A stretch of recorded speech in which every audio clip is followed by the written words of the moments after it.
let's have a better understanding of how the will works here on earth in families, or give us a better understanding, Crystal, of what a will is according to law. And I also want to know if there are different kinds of will. Just tell us about a will to a lay person, as a legal practitioner who understands the law, not the old law, but the law in Ghana, not Moses' law. Yeah. Okay, so a will in essence is a declaration of an intent Okay.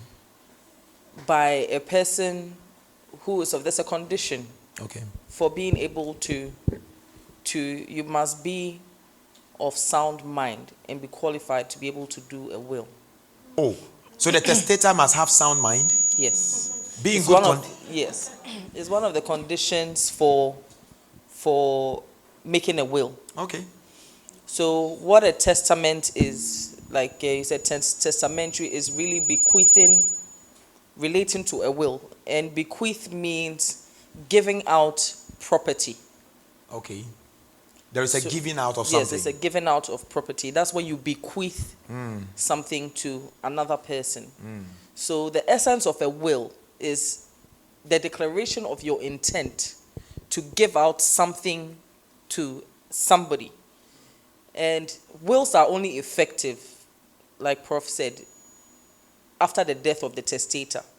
So now the person who makes a will is called a testator. Okay. And usually in a legal document we'll say last will and testament of the testator, which means that these are the final wishes of the person before they passed on. So it only becomes effective after the person has died. So you're saying that there's an intention. Yes, the intention has to be present. It's critical. You're not excited.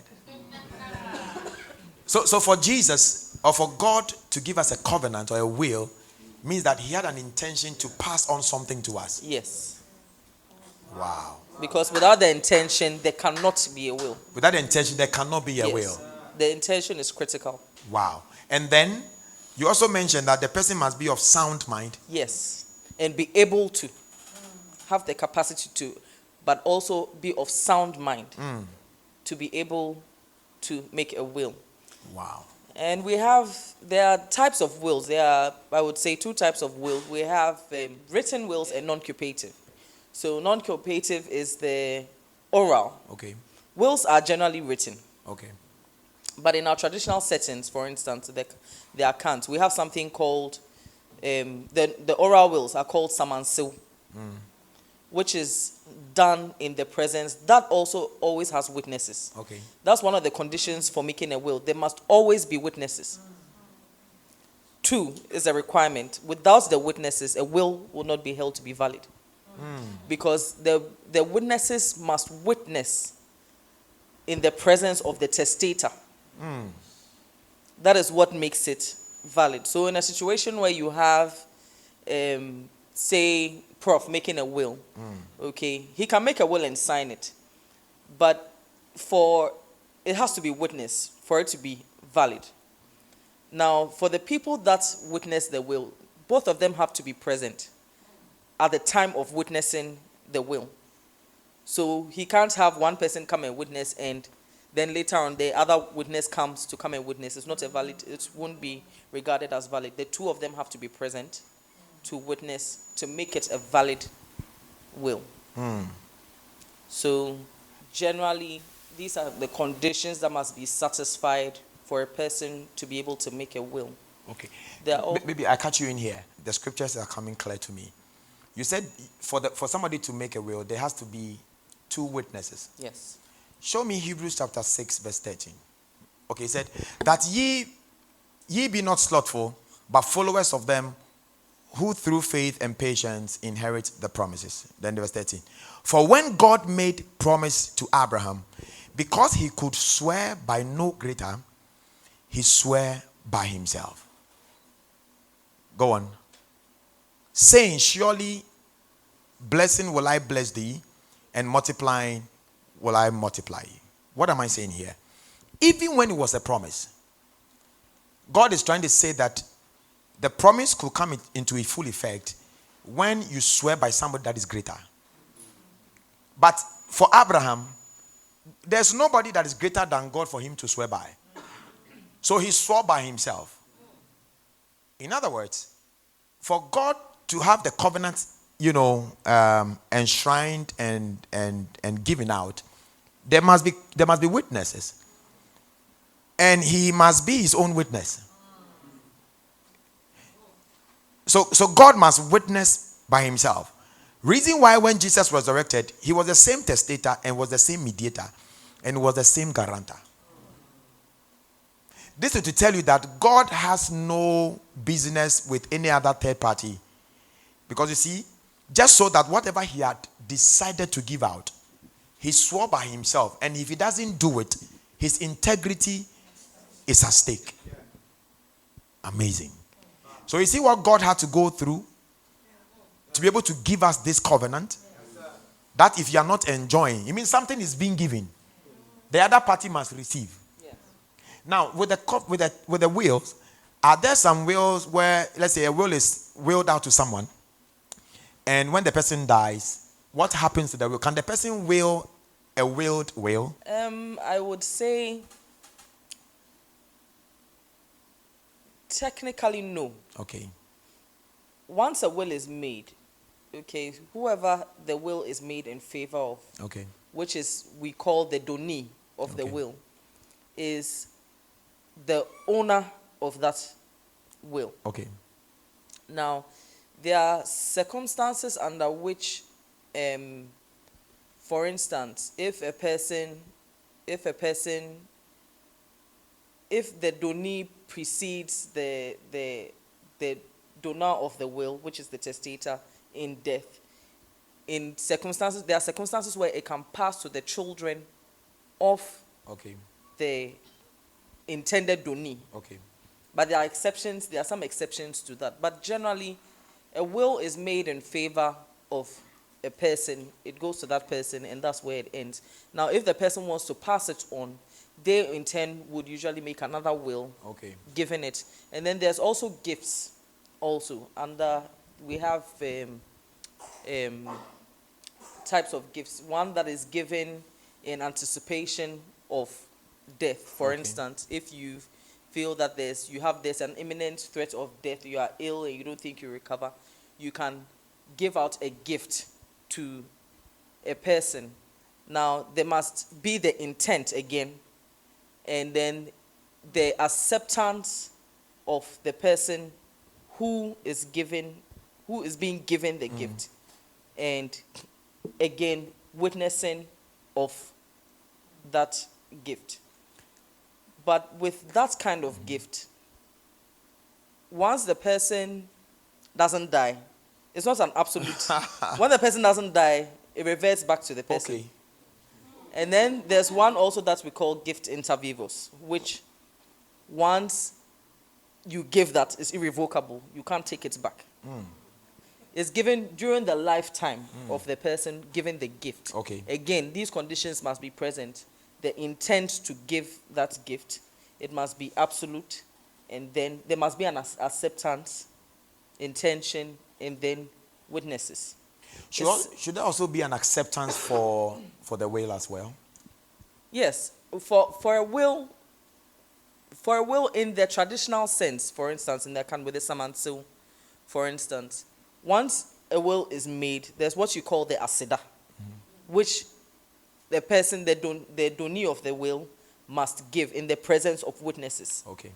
Accepting and thanking for the should I call it, I use the term loosely, gift that has been given to the person. Yes. But for a will, really, once the will is done, it only kicks into effect after the person has died. So it belongs to you. Then there are executors of the will who would make sure that the will is executed according to your instructions as enumerated in the will. So once that is passed on, then there's what we call a vesting assent, Okay. which vests whatever property has been given to you in the will in you. So now you become the owner of the Okay. property. It's not as though someone gave it to me. It's as though you purchased it yourself, because now it's in your name. It's in your. You use the word here, irrevocable. So, can a will be revocable? Yes, a will can be revoked if Is there's it a revocable? challenge. Yeah. Yes, Yeah. if there's a challenge to its authenticity. Okay. So one of the things that would be, for instance, the person was not of sound mind. Okay. There may be so many different, or the person signed the will or executed the will under undue influence. Okay. Or maybe the conditions that needed to be prevalent for the execution of the will were not there. So Okay. that's a challenge to the authenticity of the will, Okay. which the person who would who would challenge the will, we usually call it like a caveat. They'll come and challenge the will or the authenticity of the will. Okay. And they have to prove. Okay. The burden of proof is on them, It's on them, to okay. prove that the will was not authentic. Yes. Jeremiah 32:40. Let's look at the kind of will God gave us and see if anybody can challenge it. Please read, everybody. Stay there. What kind of will do we have? Everlasting. It is not revocable. It cannot be challenged. Now, here, with what you are teaching us right now, God's intention is being made known. That whatever covenant He's giving us or will He's giving us, it's everlasting. Oh, glory. It cannot be revoked. It means it does not even matter what I do. It has been given me. The thing has been ruled to me in my favor. It cannot be revoked. Nobody can challenge it. May the devil not challenge all the properties that God has given you through His will. Do you understand? Yes, sir. I would say in some sense a will cannot be revoked. And this is, legally, that's not a correct statement to make. But a will that has ticked off all the boxes. Okay. In terms of the conditions that have to be present, cannot be revoked. It's final. Okay. Even when somebody decides to challenge it? Yes, because it has ticked off all the boxes. Okay. For a valid will. Yes. Okay. So somebody's father wills a property to the children. Is it automatic that once the will is read, they just go and access the properties, or there are some protocols that they need to go through to be able to take the properties? So they would go for probate. Okay. So we have what we call probate and letters of administration. Okay. In some people die, there's death interstate. Okay, all that means is that the person died without making a will. And with that, you would have to apply for letters of administration. So you file an affidavit, the executors of the will, really, or the beneficiaries. Can I stop you there? Why would people die without making will? There may be so many reasons. I don't know. Sometimes they don't expect death to be near, or, but even with that, there's a provision in the law, the PNDC law 111, which shares the property according to law. In order of let me say relevance. The wife, children, surviving parents, then the customary successor in title. So it's shared according to. Okay. According to the judgment of the law. Yes. According to statute. Yes. Statutory, Yes. yeah. But the point is that if the person had been alive, he or she would not have shared the properties like that. Likely not. Likely not. It depends. I mean, there are so many ways of sometimes people have a way of, again, like I said, it's their last wish. Yeah. And so whoever they wish to give the properties to, or who they feel should be their beneficiaries. I mean, sometimes people can even put in a will, I give this person a Bible. Okay. Yes. Or I give this person a cutlass. Or, Yeah. Now, the reason I'm asking is, I want us to get to the point to understand that if somebody dies without a will, like she said, maybe the person didn't see death coming. Maybe the person has not decided to. Maybe the person is not willing to give out anything yet. But for us, Jesus knew that he was coming to the earth to die for this purpose. And he had everything planned as to how much each and everybody is going to get. And amazingly, you are getting as much as I am getting. If Jesus had not done that, then somebody else would have taken the will or the properties and shared it according to how they want it. Isn't this amazing? Wow. So first of all, God had a sound mind. yes. He's so sound. He's eligible to write a will, to make a will in favor of someone. Yeah. Wow. Is that why he said he has not given us the spirit of fear, but of power and of what? Sound mind. We are as sound as God is. Once a will is made, once you own those properties, they are your bona fide properties. Nobody can take them away from you. Okay. Once I have title and I own them. Did you hear that? Once you own them, nobody. Health is part of the terms. So sickness should not take away your health. Prosperity is one of them. Poverty and hardship should not take. You should not allow. Wow. Continue. I like it.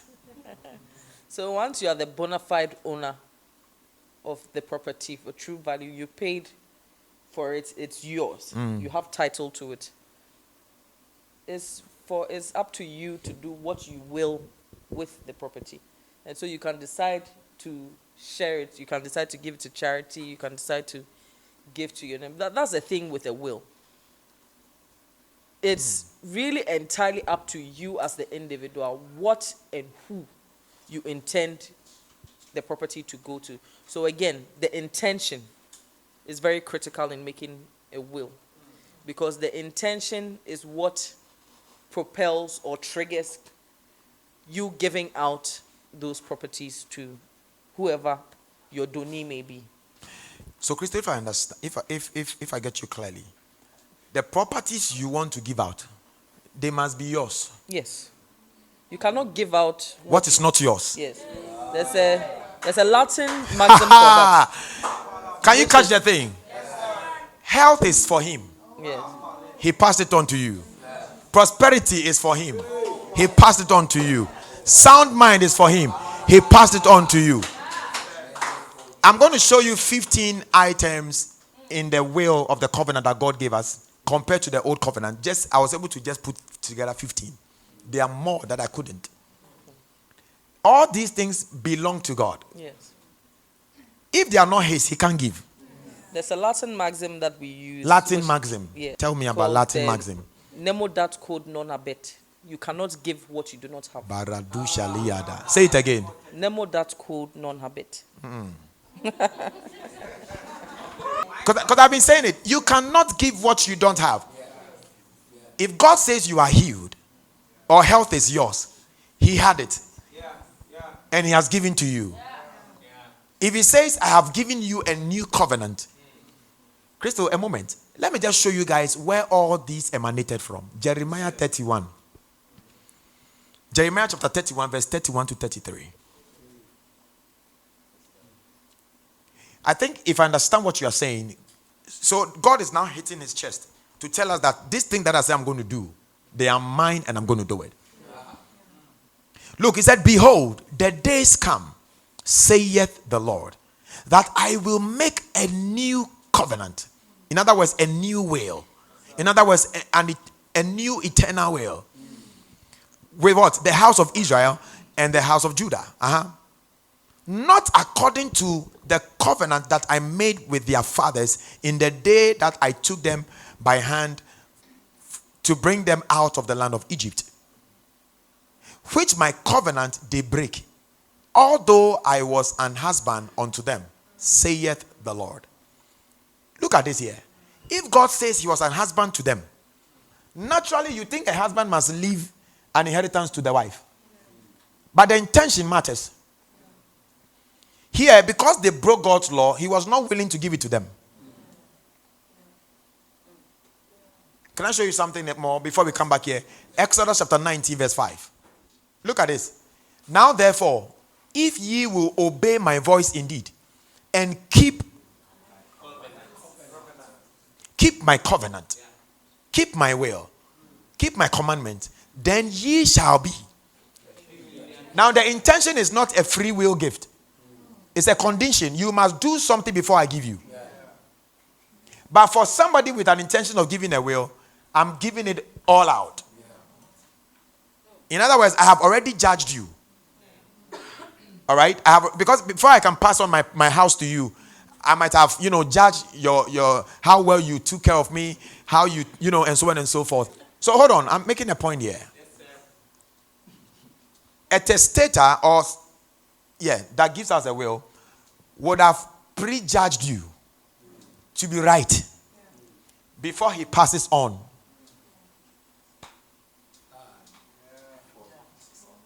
We were already judged in Christ. He prejudged us in Christ Jesus, and he saw that we were qualified. So he didn't withhold anything from us. He gave us. Please listen to this. These are the knowledge you need. Remember, if you don't know, you can't have control. So God has already judged me right. Now, he said that, go back to the Jeremiah. He said that, I brought them out and I was an husband unto them, which means God saw them as wives. Yet, his intention was not to give them the covenant. Because after judging them, he said, they broke my covenant. Can you see that? He said, not according to the covenant that I made with their fathers in the day that I took them by hand to bring them out of the land of Egypt, which my covenant they break. To them, he saw them as wives, but they broke his covenant, and that was the condition. Because, you see, there was nobody there to stand in their place. But for us, somebody has come to stand in our place. And he did not break any covenant. He fulfilled the covenant. So all of us in that man have been judged in that man. So we are worthy to receive the effect of the will. Say, I qualify. I qualify. You qualify for health. You qualify for prosperity. You qualify for life. Because you have been prejudged. Can you see this? All right, verse 33, he says what? But this shall be the covenant that I will make with the house of Israel after those days, saith the Lord. Now, these are some of the terms. I will put my law in their inward part and write in their heart, and will be their God, and they shall be my people. So if this is enshrined in a will, and the will has been brought into force, it means God cannot say that he can't be my God any longer. Because the will is irrevocable. It is eternal. Can somebody see that? Now I take you back a bit to, I've explained to you before. He said, I will put my law in your inward part. Now here, he's not talking about the written word. Here he's talking about the law of his life. His own life. So he said that I will put the law of my life. In other words, the law that governs my life. Just like I explained to you. When a lion comes here right now, it will never behave like a chicken. it will try to eat one person or hurt one person, because that is the life it has. And there is a law that governs it. The fish will swim in the waters and go and be under the waters for several days. A lion cannot do that, because the kind of life the fish has is not the same life that the lion has, because there are different laws that governs their lives. So when God says that I'll put my law in their inward part, he was not talking about the law that looked like the 10 Commandments. In Hebrews, he said, I'll put my laws. Now he changed it from law to laws. What does he mean here? The statement is, I'll put it in their inward part. The question is that, has God put his laws in your inward part? Yes, it's there. Why are you sick then? Now, this is very important. If the will is irrevocable and he has intentions of giving to me, and he was of a sound mind, Crystal, it means that if God didn't have a sound mind, he can change his mind and say, this law, was not in the right frame of mind. But God was in his soundness of mind to have said he would do this. And the first thing he mentioned, according to this scripture, is the law of his life. In fact, he has a life, and there is a law that governs him. That life. What is that law or life? He doesn't get sick. He doesn't get broke. He doesn't get confused. He doesn't get beaten. He doesn't get frustrated. There are a lot of things that God doesn't do, and that is his life. He's a life of victory, no death, no sickness, no fears. This is his life. And there is a law that governs him. How do we know that law? He says, for the law of the Spirit of life in Christ has made us free from the law of sin and death. Which means there is another law that governs sin and death. But here he's saying that the life of God, the law that governs his life, has separated, because God is always free from sickness and death and sin. Is that clear? Yes, sir. Amazing. I'm learning a lot. Now we move on to where I cut you. You said there are some protocols, some documentation that must go on before the will that has been willed would actually be given. Because now when you will, it goes to the state, right? The state holds onto it until documentations are found. Yes, usually there'll be a deposit in the registry of the court. What is deposit? A deposit of the will. Of the will, okay. Yes, it's sealed. By who? By maybe the lawyer of the person, okay, of the testator, usually would do it, or the testator himself. Okay. So there'll be a deposit, and they may also have a copy that they keep somewhere, or kept with their lawyer, so that at the time of their passing, then it is read. It is only opened after the person has passed. Okay, so when assuming the testator dies now, so now it means that the covenant or the will has come into effect. It kicks into effect. Exactly. The will only kicks into effect once the testator has passed on. And there are proofs that he died. Yes. Whenever somebody dies, in order to be able to pass the property on, even though you've made a will, you still have to go to court. If there's a will, then we call it probate. So you make an application to the court and say that XYZ died on this day, and usually would attach an exhibit showing the death certificate or maybe an obituary, and say that the person died with a will, which would also usually be annexed to the application. Okay. But if it's interstate, then it's letters of administration. But again, with that also, you have to prove that the person died. So there's the attaching of the death certificate, obituary, to the application that you are making to the court. It shows the proof that the person has indeed passed on. Wow. So it's not automatic? No. The fact that Jesus died for your sake and gave a will, the will is in effect. But it is not automatic. Do you have the death certificate of Jesus?